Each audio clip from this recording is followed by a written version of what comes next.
El sistema solar, nuestro hogar, inmenso, majestuoso, pacífico. Vuelva a pensarlo. En un principio no había nada más que una enorme capa fina de gas. ¿Cómo pudimos transformarnos de eso a esto?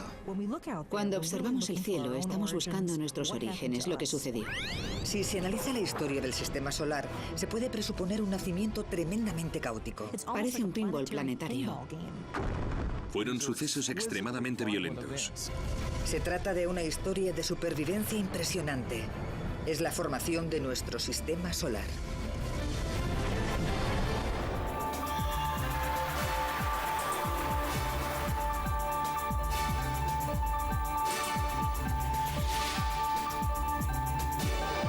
Ciencia al desnudo. El nacimiento del sistema solar.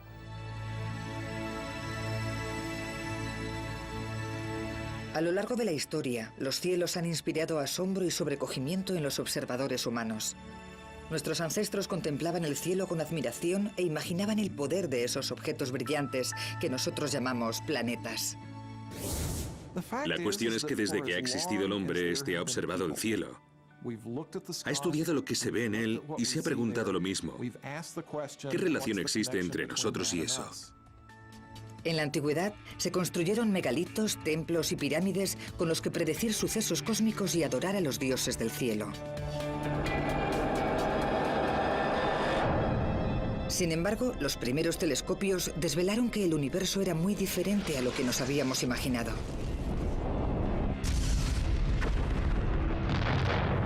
Empezamos a descubrir qué poblaba realmente el exterior. No solo dioses, sino planetas, estrellas e inmensas nubes de gas.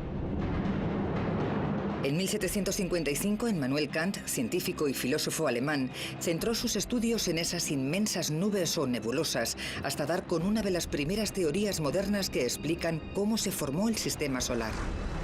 Ha resultado que todas esas nubes preciosas del espacio interestelar son muy importantes, puesto que es ahí donde nacen las estrellas y se forman los planetas. La idea clave de Kant, es decir, que las nebulosas podían colapsar y condensarse hasta formar planetas y estrellas, recibe el nombre de teoría nebular. 250 años más tarde, esta teoría sigue ayudando a explicar el nacimiento de nuestro sistema solar. Hoy en día, nuevas observaciones han revelado cuál es el origen del Sol, los planetas y las lunas del sistema solar. Algunos científicos, como el profesor Jeff Hester, están resolviendo muchos de los antiguos misterios que rodean este proceso de formación. Ahora estamos obteniendo las respuestas a las preguntas que la humanidad lleva cuestionándose desde que existe vida humana en la Tierra. Y esas respuestas cambian el concepto que tenemos de nosotros mismos. La doctora Michelle Thaler es astrónoma y trabaja con el telescopio espacial Spitzer de la NASA. Es el cuarto y último satélite del programa de gran observación de la NASA y ofrece a los científicos un punto de vista del universo totalmente nuevo. Los recientes avances de la astronomía se deben a que por fin podemos observar el universo tal y como es y no como lo percibe el ojo humano. Un modo de demostrar cómo surgió el sistema solar es estudiar la formación de otros sistemas más lejanos. Sin embargo, si Kant estaba en lo cierto y los nuevos sistemas solares surgen en el interior de nubes de gas interestelar, quizás no podamos distinguir jamás lo que sucede. Nuestros propios sentidos, lo que puede ver el ojo humano, no es en realidad todo lo que existe. Hay muchísimos otros objetos ahí arriba, pero los seres humanos no pueden percibirlos de forma natural. Los cuerpos emiten radiación infrarroja, que presenta una longitud de onda más larga que la luz visible. Por lo tanto, el polvo no la dispersa. Con los telescopios convencionales que emplean luz visible, no se puede ver el interior de una nebulosa cubierta de polvo. No obstante, los sensores infrarrojos a bordo del Spitzer sí que pueden. Los bomberos emplean el mismo principio.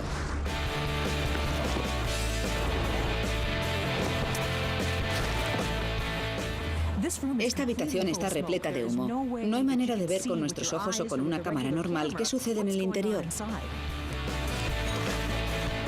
Por eso los equipos de bomberos emplean cámaras de infrarrojos para detectar a las personas que están en la sala, aunque en realidad lo que observan es el calor de su cuerpo. El Spitzer funciona del mismo modo, ya que consigue divisar planetas dentro de gigantescas nubes de humo y polvo, lo mismo que logran hacer estos chicos con personas. La luz visible se bloquea completamente con el humo y el polvo, pero la luz infrarroja presenta una longitud de onda más larga y es pura coincidencia que no haya elementos químicos que la detengan. Puedo ver que hay una persona ahí dentro. Señor, ¿puede oírme? ¡Despierte! ¡Fuego! ¿Está bien? Creo que ahora se pueden imaginar mejor en qué medida somos capaces de detectar lo que antes de emplear el telescopio espacial Spitzer nos era imposible. Una cámara en una habitación llena de humo es una cosa, pero un telescopio en el espacio exterior es algo muy distinto.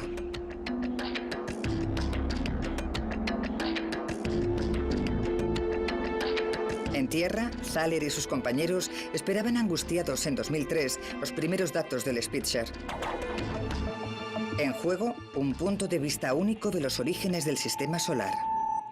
La pura verdad es que nadie había observado el universo con este tipo de luz. En un principio, estábamos maravillados por su belleza. Yo no creía que las imágenes del Spitzer iban a ser tan cautivadoras como resultaron ser. Son preciosas. Sin embargo, no son tan solo fotografías hermosas. Lo importante es que al observar cómo se forman otros mundos lejanos, también estamos aprendiendo cómo nació nuestro propio sistema. Uno de los privilegios de observar la formación de estrellas y planetas es que, de hecho, es una especie de viaje en el tiempo. Nos remontamos de este modo a nuestros orígenes hace miles de millones de años. Esta visión del pasado se convierte en una instantánea de las primeras etapas de la formación de los sistemas solares. Esta es la mejor imagen que se puede obtener del colapso de una nebulosa. De hecho, gracias al Spitzer, hemos conseguido distinguir el momento en el que el polvo comienza a acumularse y calentarse hasta que al final emerge la nueva estrella. De este modo, resulta que la teoría que Kant definió hace 250 años es básicamente cierta. Nuestra propia nebulosa empezó a colapsar hace 4.600 millones de años. Es probable que llevara girando lentamente en el espacio desde su formación, pero cuando se produjo el colapso, comenzó a girar mucho más deprisa. Esto responde a la ley de la física conocida como la conservación del momento angular. A medida que se contrae la nebulosa, se concentra la misma cantidad de energía en un espacio más pequeño, y para conservar el momento debe aumentar la velocidad de rotación. Y a continuación se expande durante varios meses. Mientras se dilata, brilla tanto como una galaxia entera, tanto como 1.000 millones de soles juntos. Los procesos nucleares extremos que se producen dentro de la estrella moribunda fusionan los elementos que ésta creó en vida y surgen elementos más pesados. Cuando explota la estrella, estos se esparcen por el espacio. Al morir una supernova, crea los elementos esenciales para que surjan planetas y vida en otro lugar. Los productos obtenidos tras millones de años de reacciones nucleares se dispersan por el gas interestelar. Durante este proceso surgen algunas de las nubes a partir de las cuales nacerán al final nuevas estrellas. No obstante, son nubes tan finas que es difícil saber qué provoca que colapsen. El mejor modo de averiguarlo es examinar la materia que una vez constituyó la nube, y eso significa analizar los dos objetos más antiguos del sistema solar: los asteroides y los cometas. Pero antes de nada, los científicos necesitan recoger muestras del espacio exterior.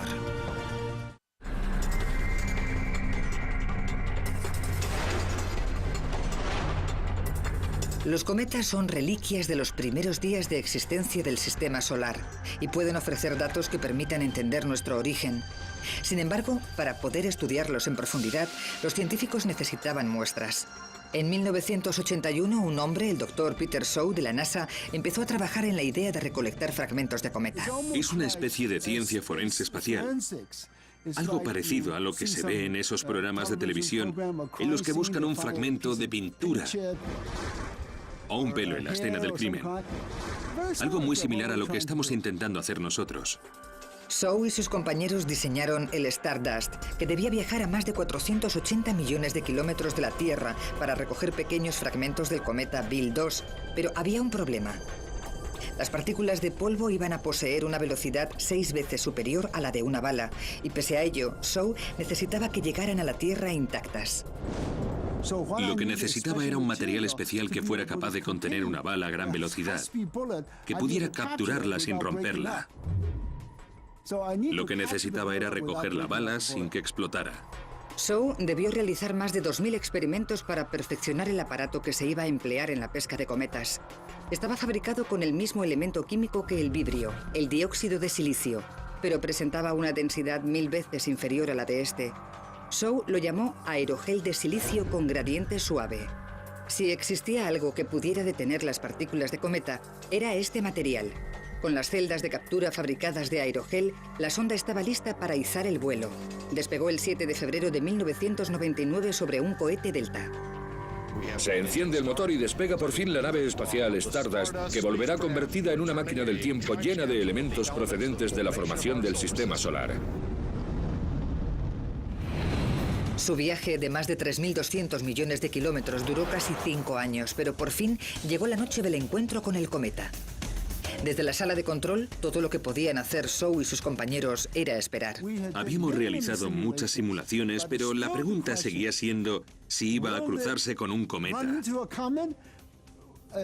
Y si no era así, ¿habría recogido algo de materia después de todo? Hubiera sido algo terrible que a la vuelta no trajera nada en su interior.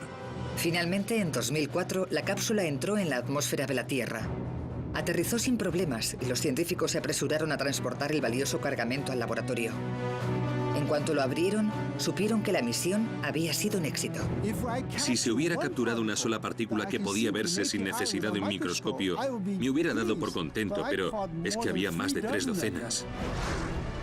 Fue un logro increíble. Eran las primeras partículas de cometa que llegaban a la Tierra en perfecto estado. Quizás los fragmentos fueran pequeños, pero contenían muchísima información. Tardaremos muchos años en comprender realmente cómo se formó el sistema solar, porque nos llevará un par de décadas exprimir todo lo que se pueda de las muestras del Stardust. Puede que el equipo deba esperar décadas hasta obtener todos los resultados, pero mientras tanto, otros científicos lo intentan con otro enfoque. Los cometas no son la única fuente de materia procedente del sistema solar. Los meteoritos también son antiguos y presentan una gran ventaja. Vienen a nosotros.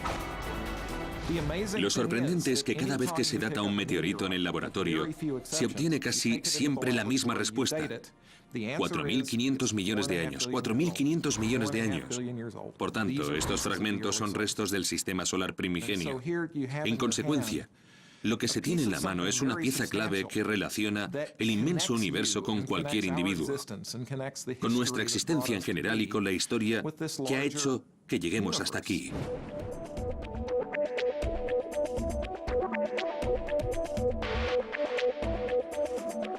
Después de exhaustivos análisis, el equipo de Hester descubrió isótopos inestables de hierro 60 en el interior de los meteoritos. Fue algo totalmente inesperado. El hierro 60 se desintegra con relativa rapidez, así que debía de proceder de algún sitio cercano. Si hubiera atravesado una gran distancia, habría tenido suficiente tiempo para descomponerse en otro isótopo antes de que el meteorito lo atrapara. Solo una supernova puede fabricar hierro 60, así que tuvo que haber una en activo cerca del joven Sol.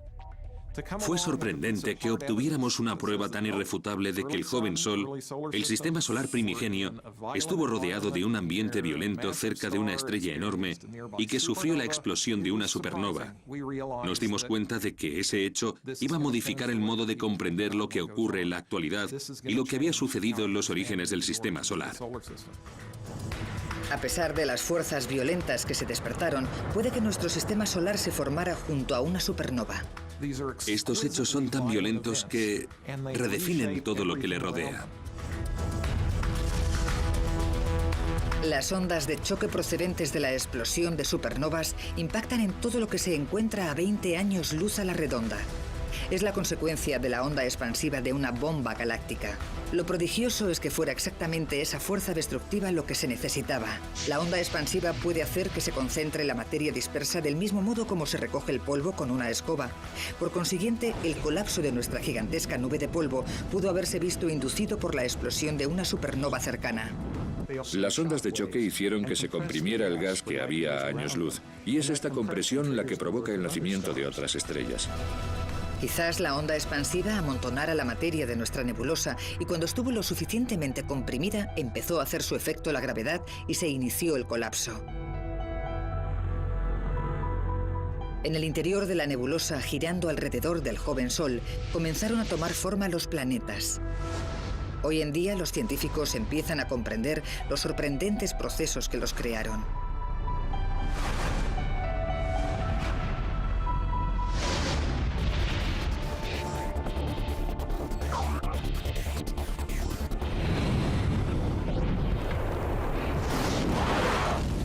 Durante años, el proceso de la formación planetaria había turbado a los científicos.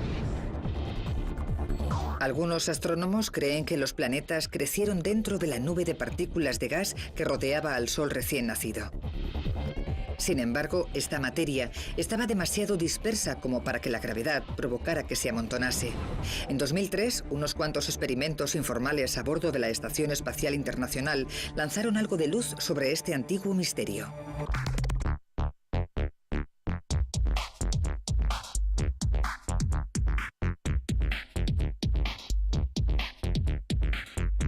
En el tiempo libre, el astronauta Don Pettit se dedicaba a realizar unos pequeños experimentos en los que observaba cómo se comportaban las partículas en ausencia de gravedad.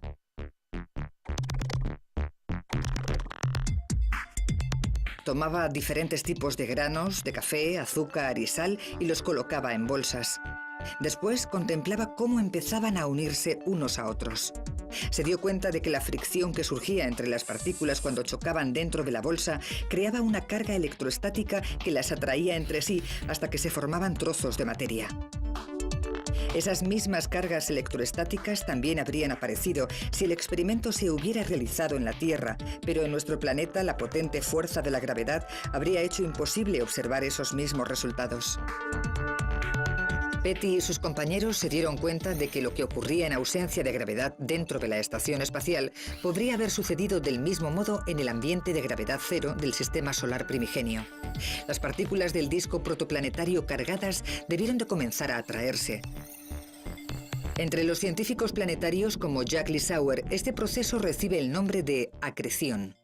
Observamos signos de acreción en nuestra vida diaria.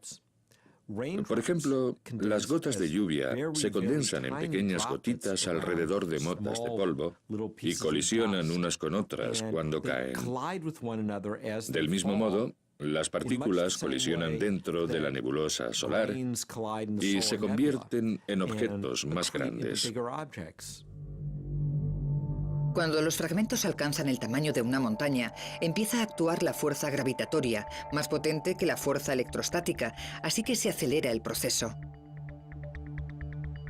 En un periodo de 1 millón de años, esos fragmentos pueden convertirse en planetesimales, o partes de planetas, que con el tiempo formarán un planeta entero. La gravedad mantiene a los planetas en sus órbitas alrededor del Sol. De siempre se entendía que se trataba de una misteriosa fuerza, pero desde Einstein los científicos tienen un concepto diferente de la gravedad.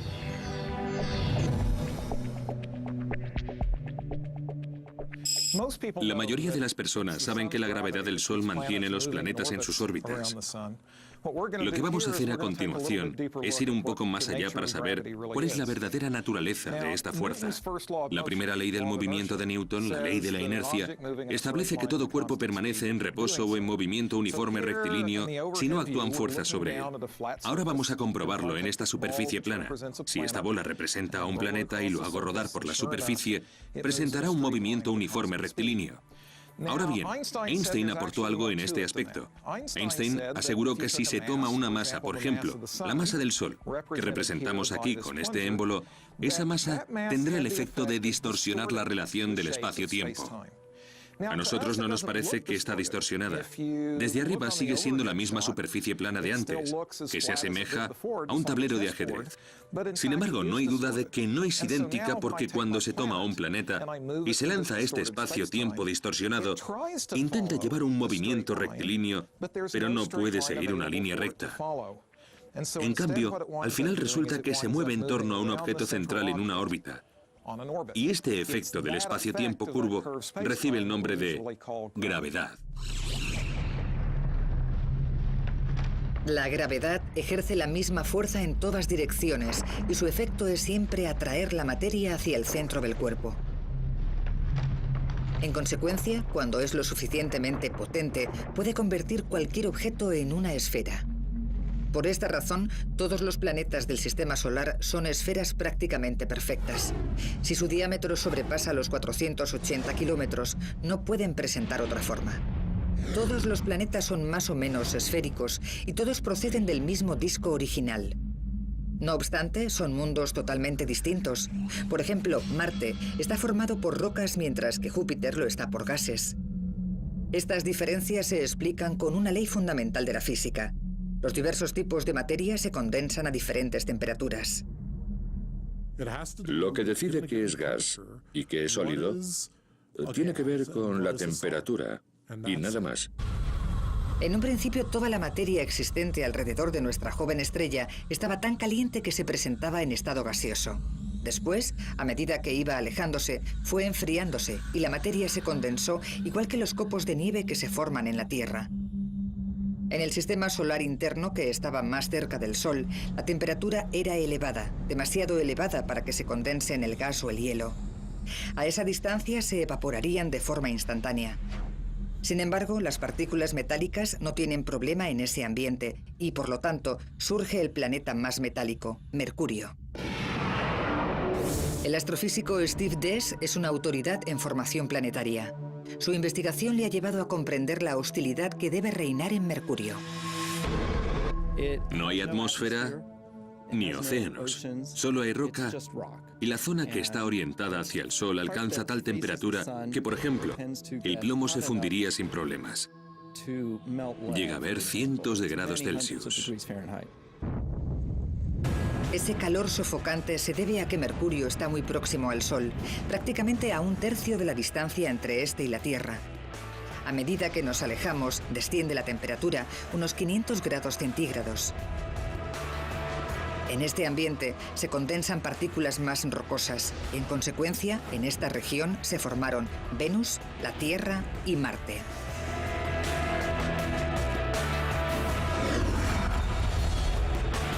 Puesto que la órbita de Venus se encuentra a unos 48 millones de kilómetros de la de Mercurio, podríamos esperar que fuera un lugar más habitable.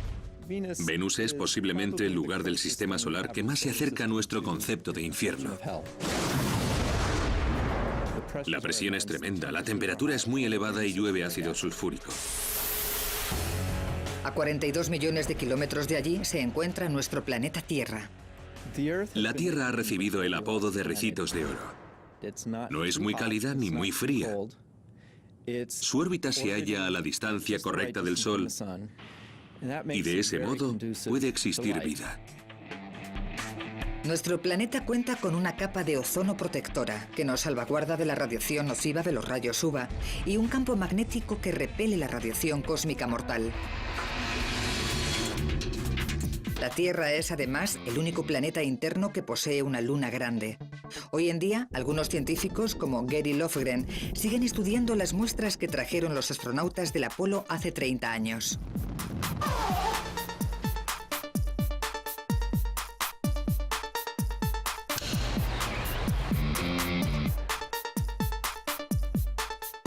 Lofgren trabaja en las instalaciones de almacenamiento lunar donde la NASA guarda la mayor parte de los 380 kilogramos de roca que recogieron de la Luna. Durante años, los científicos los han estado analizando para descubrir cómo se pudo formar la Luna y el resto del sistema solar.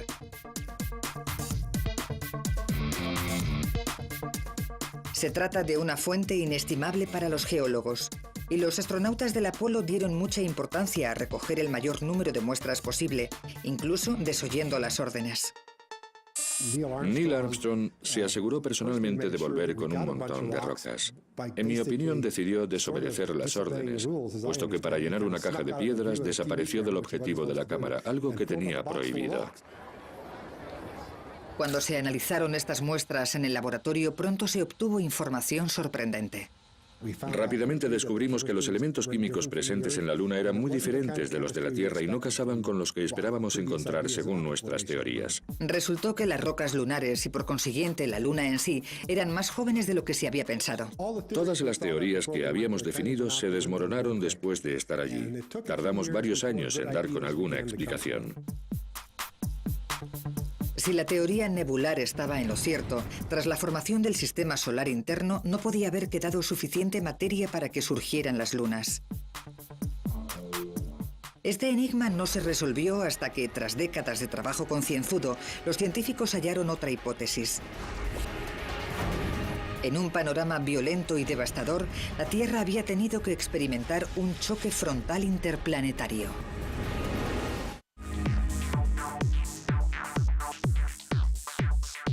En 1969, Neil Armstrong fue el primer hombre que caminó sobre la Luna.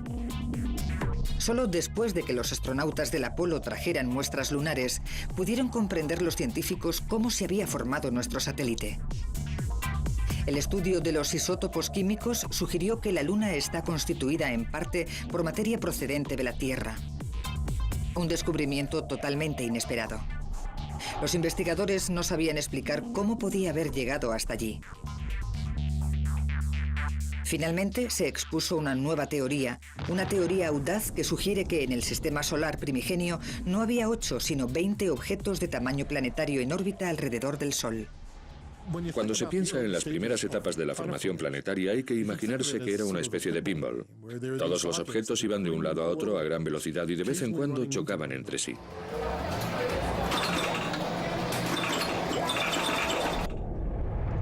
Hace 4.530 millones de años, la joven Tierra chocó frontalmente con un objeto llamado Theia, un cuerpo del tamaño de Marte. Si se produjera esa colisión hoy en día, probablemente conllevara el fin de la humanidad. Equivaldría a muchísimas bombas de hidrógeno explotando en la superficie de la Tierra a la vez.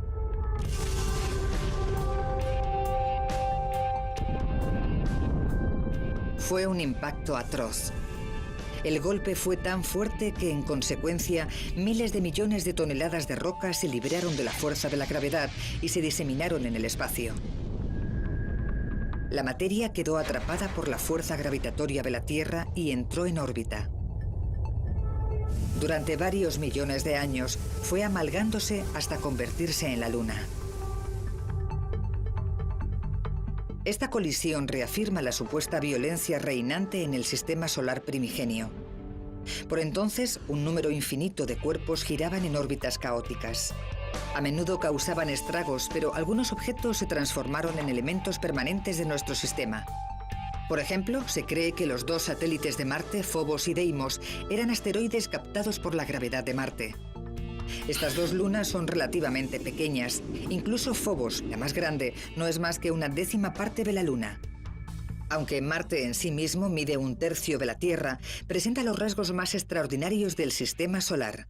Marte es un planeta espectacular, un paraíso para los geólogos. Por ejemplo, se puede encontrar el cañón más grande de todo el sistema solar, el Valles Marineris, que presenta afluentes laterales que eclipsarían el Gran Cañón de la Tierra. Su tamaño es aproximadamente el de Estados Unidos. Además cuenta con el volcán más grande de todo el sistema solar, el Monte Olimpo, que haría parecer pequeño al Everest.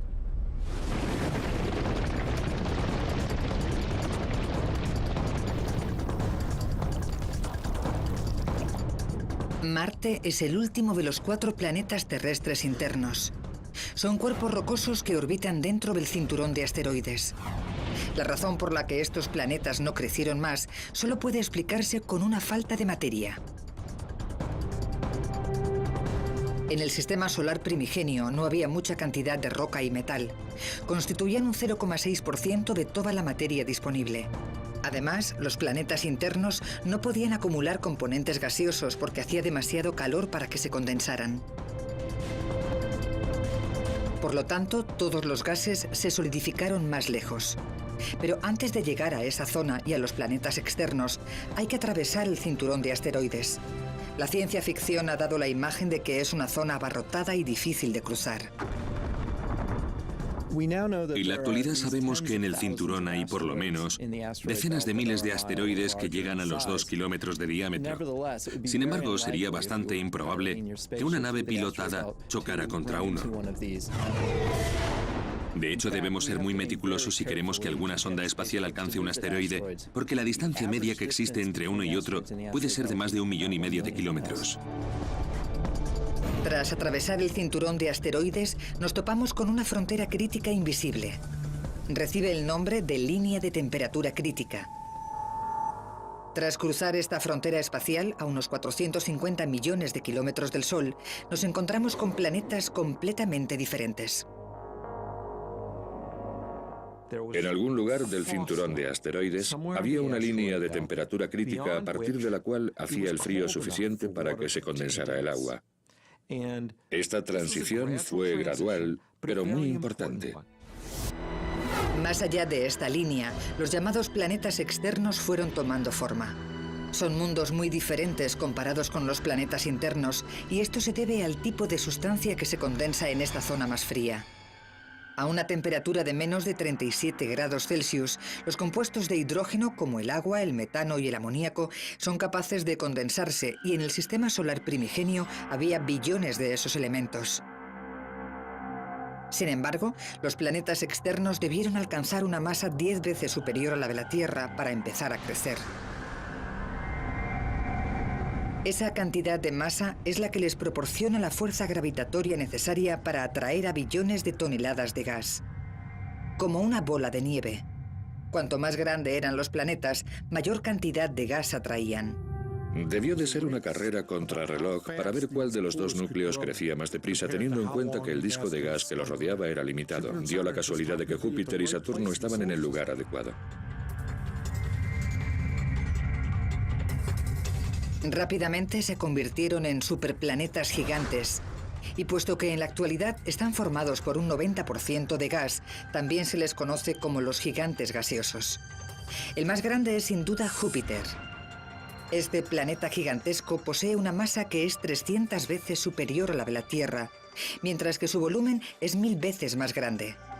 Según Hal Levison, tenemos suerte de que Júpiter sea tan inmenso, ya que la gravedad de este planeta es tan poderosa que a menudo desvía la trayectoria de algunos cometas que, de otro modo, penetrarían en el sistema solar interno. De hecho, Júpiter es el hermano mayor que nos protege del medio hostil que existe más allá de su órbita. Y en particular, nos salvaguarda de esos pequeños cometas helados que podrían chocar contra nosotros. Sin embargo, Júpiter los desvía al exterior del sistema solar. Saturno es el segundo planeta más grande del sistema solar. Y resulta que tenemos suerte de que no creciera más. Según los experimentos que hemos realizado, si hubiera habido en un mismo sistema solar dos planetas del tamaño de Júpiter, habrían acabado por atraer al resto de planetas. Nosotros estuvimos muy cerca porque Saturno no es mucho más pequeño que Júpiter. Casi no nos convertimos en un sistema solar estable. Con que hubiera crecido un poco más, no estaríamos hoy hablando de ello.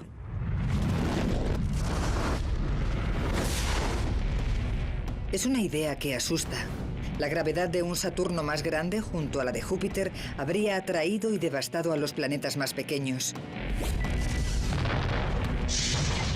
Por suerte, Saturno no tomó esa senda destructora y en su lugar se convirtió en una de las bellezas del sistema solar.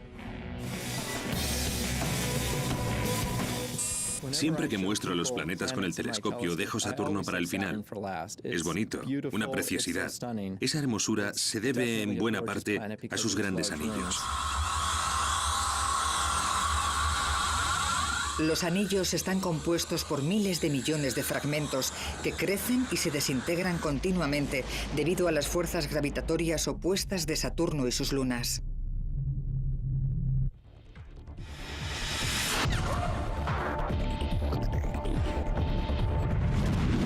Urano se halla a casi el doble de distancia del Sol que Saturno. Tanto este planeta como Neptuno son mundos helados con mucho menos gas que los gigantes gaseosos. En cierto sentido, llegaron al banquete demasiado tarde. Urano es un lugar muy sencillo de color verde azulado gracias a la capa de metano que recubre su atmósfera. Debido a esa lejanía, no se convirtió en un gigante de gas, sino en uno de hielo. La temperatura media alcanza los 200 grados bajo cero. Desde que Plutón se ha visto degradado a la categoría de planeta enano, Neptuno, de color azul, es actualmente el último planeta. Hasta hace poco se pensaba que estos cuerpos marcaban el final del sistema solar. Nuestro concepto del sistema solar cambió drásticamente en 1992 cuando se descubrió una estructura que llamamos el cinturón de Kuiper. A unos 45 millones de kilómetros del Sol, se ha calculado que este cinturón alberga unos 70.000 pedazos grandes de hielo. Está compuesto por todos los restos procedentes de la formación de los planetas que, por así decirlo, no llegaron a cuajar. Después, a una distancia del Sol 1000 veces superior, se encuentra la misteriosa nube de Oort, formada por más de 1 billón de cometas. Probablemente la mayoría de estos se constituyeron más cerca del Sol durante el mismo proceso que creó los planetas. Sin embargo, puede que la fuerza gravitatoria de los jóvenes Júpiter y Saturno forzara la ampliación de la órbita de estos cometas, que, por tanto, quedaron relegados a los confines del sistema solar. A casi 1 año luz del Sol, los bordes externos de la nube de Oort configuran, esta vez sí, la última frontera. Se han descubierto miles de millones de estrellas más allá de nuestro sistema solar, muchas con planetas propios. Durante mucho tiempo, el santo grial de la astronomía fue encontrar un planeta en órbita en torno a una estrella, puesto que el único sistema solar y los únicos planetas que conocíamos eran los nuestros. ¿Qué aspecto iba a tener ese primer planeta extrasolar? En 1992 llegó el descubrimiento que se estaba esperando. Se detectó por primera vez un planeta extrasolar. Un planeta que orbita alrededor de una estrella lejana. El primer planeta que descubrimos fuera del sistema solar resultó ser más grande que Júpiter y estar ubicado muy cerca de su estrella. Este hecho desbarató todos los conceptos que se tenían de los sistemas solares.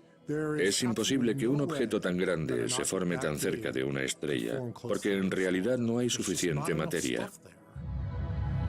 La naturaleza de estos planetas no cuadra con los modelos que explican la formación de los sistemas solares, y no se trata de un problema que afecte solo a los mundos lejanos. Cuando se vuelve a estudiar el sistema solar, se comprende que la teoría que hasta ahora definía la formación de los planetas no es totalmente exacta. Es interesante intentar aplicar nuestros modelos, nuestros conceptos de la formación de los planetas a, por ejemplo, Urano y Neptuno. No cuadran. Es imposible que esos planetas se formaran donde se encuentran actualmente. La razón es que no pudo sobrar tanta materia a esa distancia del Sol como para que surgieran estos dos planetas. Es un misterio. Parece que Urano y Neptuno están en el lugar equivocado. Y este es uno de los diversos enigmas que la teoría nebular no puede explicar. También se encuentra la incógnita del cinturón de Kuiper. Según ese modelo, no debería hallarse allí. Pero lo más sorprendente es que parece que todos los cráteres de la Luna tienen la misma edad. Todos estos problemas amenazan con desacreditar la teoría de la formación del sistema solar.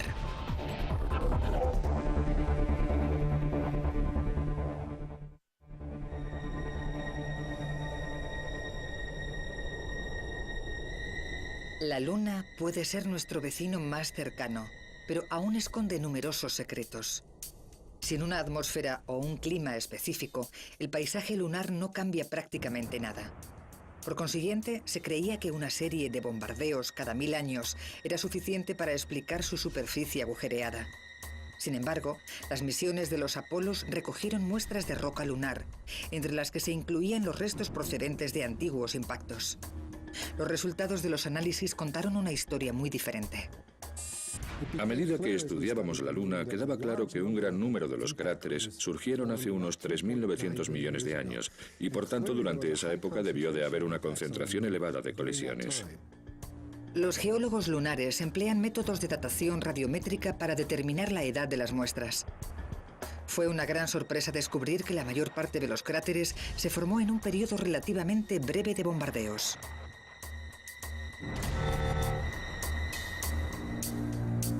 El Dr. David Crean es un experto en esta fase, conocida como el bombardeo pasivo tardío o el cataclismo lunar. Estos resultados de la Luna nos explican en realidad aspectos del origen, la estructura y la evolución de todo el sistema solar.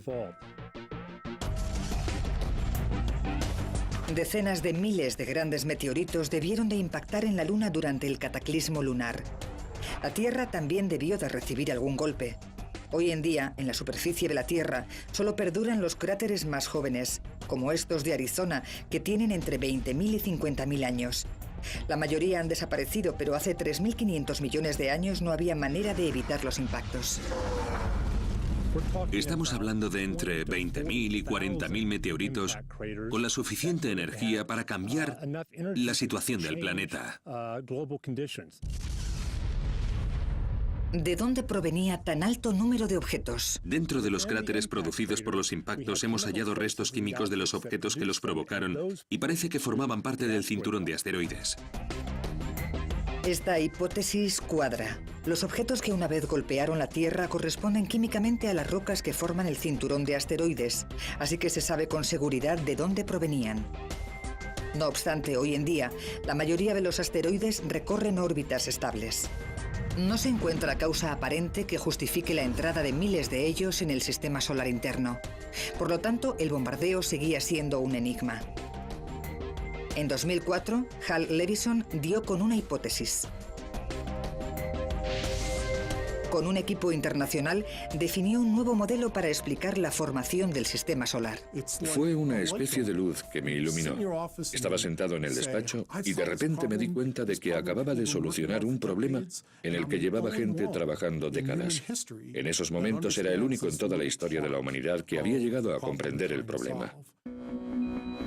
La teoría de Levison asegura que los planetas se formaron en órbitas muy diferentes, pero que se movieron después. La mayoría de los científicos creía que el sistema solar era estable y relativamente predecible, pero ahora muchos expertos no están de acuerdo.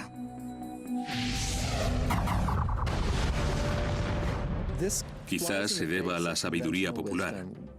Posiblemente los astrónomos jamás se plantearon que los planetas no hubieran nacido donde los vemos en la actualidad, pero estos experimentos numéricos demuestran que migraron y que incluso llegaron a chocar entre sí hasta cambiar de orden.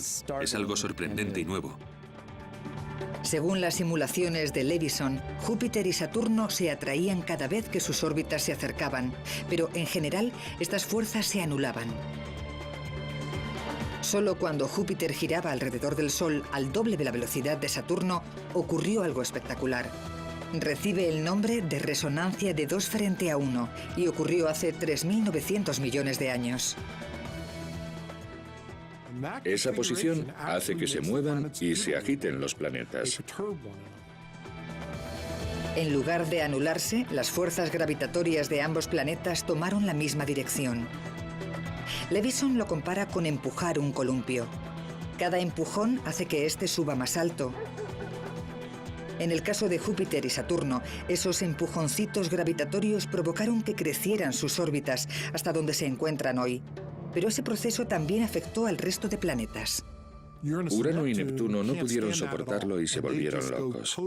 Sus órbitas empezaron a cruzarse, la fuerza de la gravedad los atraía, o uno acababa en el exterior mientras el otro se veía arrastrado al interior. También giraron en torno a Júpiter y Saturno. Según esta teoría, es probable que Urano y Neptuno cambiaran de lugar y en consecuencia expulsaran cientos de asteroides fuera de sus órbitas. Solo pudo reinar el desastre. Algunos asteroides se vieron expulsados al exterior mientras otros se dirigían al Sol. Miles de ellos impactaron en los planetas interiores y en la Luna terrestre. Puede sonar a una transformación demasiado caótica para ser cierta, pero diversas pruebas empiezan a sugerir que eso fue exactamente lo que sucedió. No podría volver a ocurrir. Júpiter y Saturno se encuentran demasiado lejos. Sin embargo, este acontecimiento debió de ser clave en la formación del sistema solar. Lo increíble es que se desarrollara de este modo, porque podría haber habido un final muy diferente. Podría haberse tratado del tipo erróneo de estrella o podría haber habido demasiados planetas gigantes. Hay tantos aspectos que podrían haber salido mal, que es una suerte que estemos actualmente aquí. A diferencia del sistema solar diverso que vemos hoy, podíamos haber permanecido siendo cenizas, gas y polvo. ¿Qué sucederá en el futuro? Dentro de 5.000 millones de años, cuando el Sol se quede sin energía, empezará a expandirse y arrastrará consigo a todos los planetas interiores. Algunos sobrevivirán como mundos fantasmagóricos en órbita alrededor de una estrella muerta. No podrá ser de otra manera. Pero, de momento, tenemos suerte de seguir con vida.